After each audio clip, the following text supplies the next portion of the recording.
So where does the Glasgow Climate Pact leave the planet? Well, before the UN summit, the real-world action by countries to cut greenhouse gas emissions put us on course for 2.7 degrees of warming above pre-industrial age temperatures by the end of this century. That's well above the 1.5 degrees, the point at which most scientists believe the climate will become dangerously unstable. 2 weeks of negotiations have taken us closer to that goal, but we're still well short. With the targets that countries are committed to by 2030, we're heading for a rise of around 2.4 degrees. Even in the most optimistic scenario, where longer-term and still woolly commitments to net zero are taken into account, we're heading for an average temperature rise of around 1.8 degrees.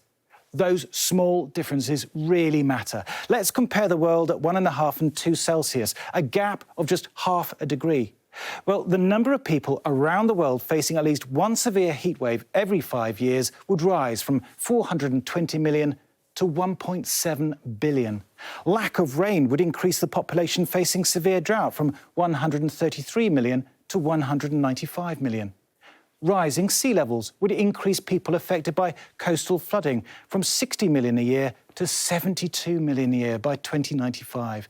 And hunger would increase as crop yields fall, for maize or corn, down 6%, with an even bigger drop of 9% at 2 degrees.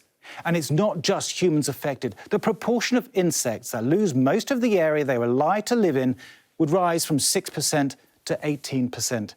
And they underpin whole food chains. We are running out of time to rein in global warming. The average temperature is up 1.2 degrees since pre-industrial times, and we're already seeing record high temperatures this year in North America and the Mediterranean. While in Central Europe, there was devastation caused by extreme rainfall.